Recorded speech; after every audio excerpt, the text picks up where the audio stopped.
तुमचा रंग आमचा।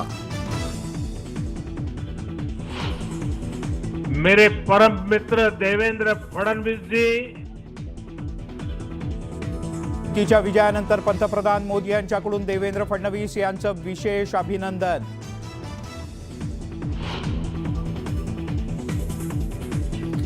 महाराष्ट्रात खोटेपणा घराणेशाहीचा पराभव तर विकासवाद आणि सुशासनाचा विजय।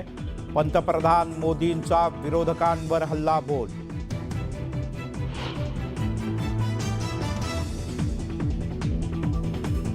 विधानसभा निवडणुकीत महायुतीची जोरदार मुसंडी।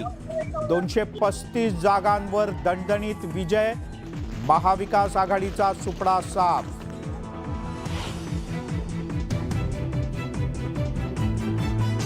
पंचवीस नोव्हेंबरला महायुतीचा शपथविधी सोहळा। वानखेडे स्टेडियमवर दिग्गजांच्या उपस्थितीत कार्यक्रम। एक मुख्यमंत्री दोन उपमुख्यमंत्री असा पॅटर्न कायम राहणार, सूत्रांची माहिती।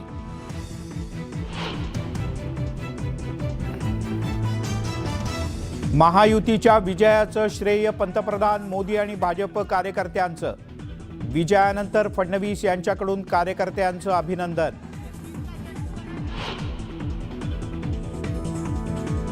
शिवसेनेच्या कार्यकारिणीकडून एकनाथ शिंदे यांच्या अभिनंदनाचा प्रस्ताव। नव्या सरकार संदर्भातील निर्णयाचे सर्व अधिकार एकनाथ शिंदेंकडे।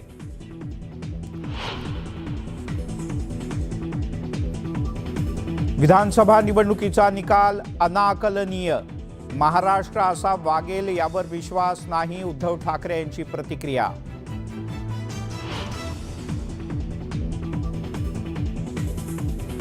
विधानसभा निवडणुकीत काँग्रेसच्या दिग्गजांना पराभवाचा धक्का।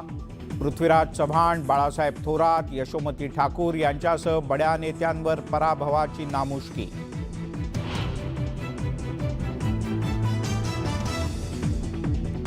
राज्यात विरोधी पक्षनेता कोण होणार?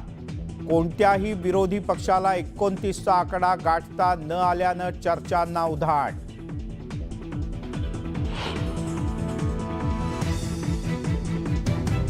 महाविकास आघाडीतील तीनही पक्षांची निराशाजनक कामगिरी।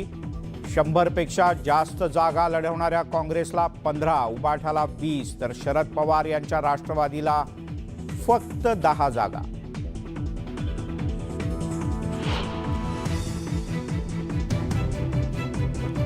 एकशे 50 पेक्षा अधिक जागा लढवणाऱ्या मनसेचं इंजिन पूर्ण फेल। अमित ठाकरे, बाळा नांदगावकर यांच्यासह सर्व शिलेदारांचा पराभव।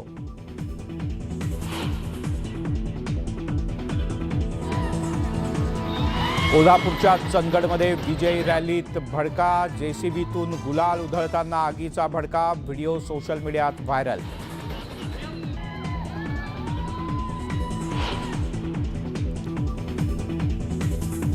सिल्लोडमध्ये मतमोजणी केंद्रावर मोठा गोंधळ। 2 ते 3 पोलीस कर्मचारी जखमी।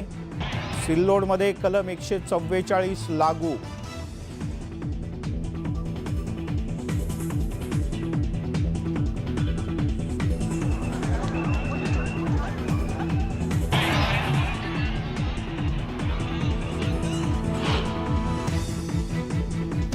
नांदेड लोकसभा पोटनिवडणुकीत काँग्रेसचे रवींद्र चव्हाण विजयी। 1457 मतांनी चव्हाण यांचा दमदार विजय।